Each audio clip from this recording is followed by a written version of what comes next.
Sixth graders, good morning, or good afternoon, or good evening if you're a night owl. I don't know when you're watching this. It is Thursday, April 23rd, and here is today's video lesson. Flip chart, please. Oh, I gotta hit the button, don't I? All right, here we go. Today's focus question. It's a slightly difficult one. It's a challenging one.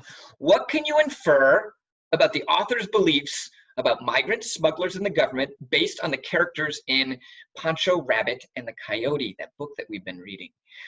So you're going to be making some inferences about the author today, and I'm going to walk you through how to do that. I'm also going to give you a lot of time to get this assignment done. We're going to start it today, and it's not due until Monday evening. So you have a lot of time to work on this one, and I'm even going to give you time tomorrow to work on it as well. Let's get started with today's lesson. First of all, announcements. Oh, look at the picture of Rory's big old nose. And yeah, there's a can of Coke in the background. Stop judging me. Yesterday's Google Meets were interesting. Talking to you, C period. And fun. Guess I'm talking to you, C period. Tomorrow we're going to have more Google Meets. Times will be the same. I'll post the link right before the meets start. And if you're in C period, don't forget to bring your mannequin head. Seriously. Oh, so weird. All right, so let's get into today's lesson. This is an important one. You're going to definitely need to view this in order to do well on the graded assignment that I'm posting today. So again, the focus question is, what can you infer about the author's beliefs when it comes to migrants, smugglers, the government, based on the characters that were created for Pancho Rabbit and the Coyote? Now, Pancho Rabbit and the Coyote, we know, is a fictional story. It's a fable, and it's also an allegory.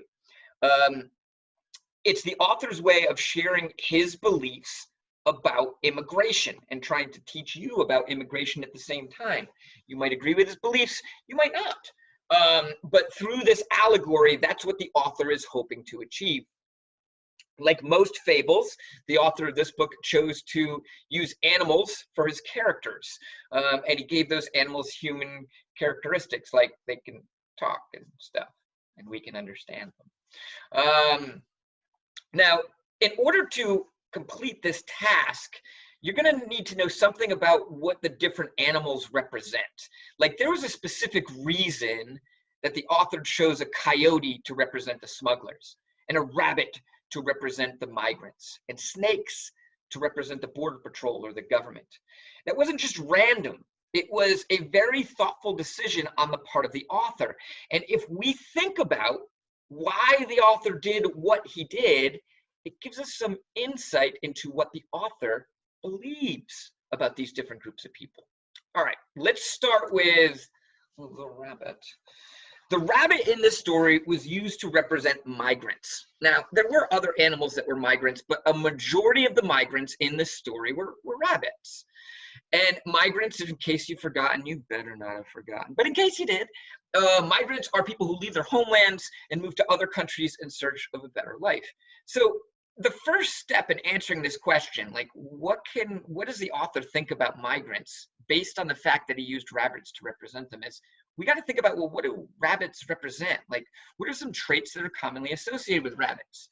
Well, we can see in both pictures that they are super cute, but I don't know that the author was trying to say that migrants are cute.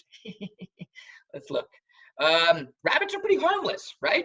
I mean, they might ruin your garden, but for the most part, people aren't like terrified of rabbits. They're looked at as pretty harmless creatures. Rabbits are pretty cautious and timid. If you see them out in the wild, they're usually kind of freaked out, and they sit there and they shake a little bit, and they might run away from you. So that's something that's true of most rabbits. They're hardworking. They are industrious animals. They spend all of their life gathering food and making sure that their families are well taken care of, and maybe that's why they actually aren't destroying your garden. But I want you to take this information about rabbits and then ask yourself, well, what does the author think about migrants based on the fact that they represented them by rabbits? All right, let's go on to the next character. The coyote. The coyote was used to represent smugglers in this story. And smugglers, as you hopefully remember, are people whose job it is, they get paid to help migrants cross the southern border illegally. So migrants pay coyotes, I mean smugglers, oops. And then the smugglers agree to take the migrants across the US border so that they can live in the United States and work without having to go through the legal channels. Let's talk about coyotes for a second. What are some traits that are commonly associated with coyotes? And what is the author trying to say about smugglers by choosing a coyote to represent them? Well, if we look at the illustration in the book, look at those sharp teeth and the red eye and the sharp claws. And then here's a picture of a coyote in real life right down here. Same deal, right? For the most part, when people think about coyotes, they think of them as being scary or mean or dangerous. You know, if you're out walking your dog and you see a coyote, that's a terrifying thing, because coyotes, especially when it comes to small dogs, think they are tasty treats. They are predators, as I was just saying. They eat other animals. So rabbits, small dogs, lots of other animals are scared of coyotes because they will eat them. They're looked at as scavengers or thieves, because when they're not hunting, any food that they find, they will also take that food and consume it. They are sneaky, they're untrustworthy. Those are traits that are often associated with coyotes. Now, by choosing coyotes to represent smugglers, what do you think the author thinks about smugglers? Look at some of these traits. You see what I'm saying? I'm going to find out if you see what I'm saying on Monday when I grade your work. Last but not least, the snake. Snakes were used to represent the government or border patrol agents or the police, depending on how you look at it. And we studied government a lot in the beginning of the year. And you guys know that government is the group of people who are in charge of making and enforcing laws.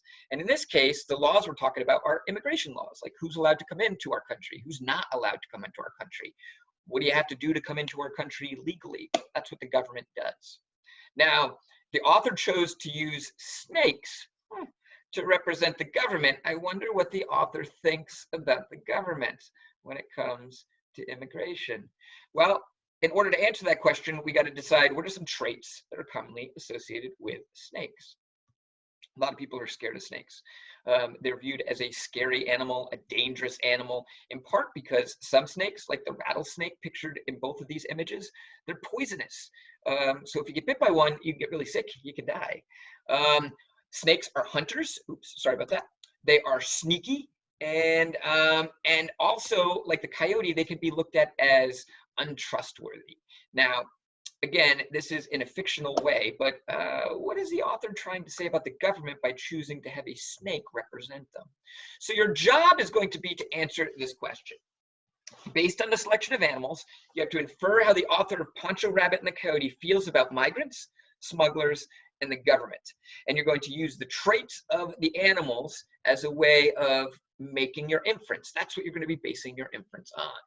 So I'm the type of learner that does really well with examples. You guys know that.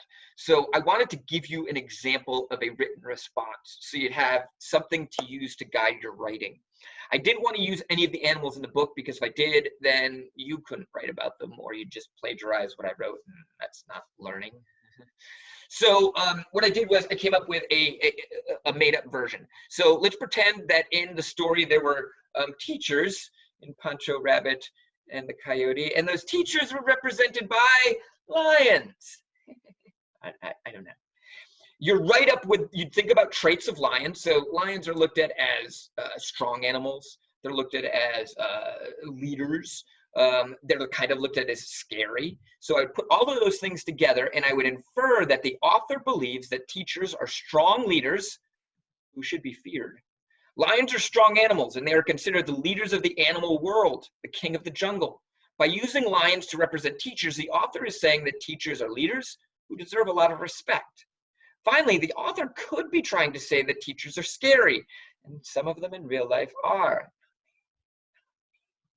Because lions are ferocious animals that are feared by other less powerful animals. So you're going to write up a response about smugglers, migrants, and the government in the same way that I've done here. Now, all of this information can be found on the Google Doc that is under the classwork section.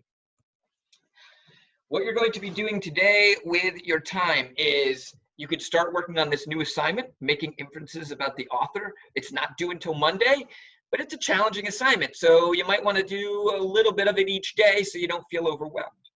The analyzing the allegory assignment that I posted yesterday, that is due at the end of the day today. So that might be where you want to start. Virtual map quiz number 3.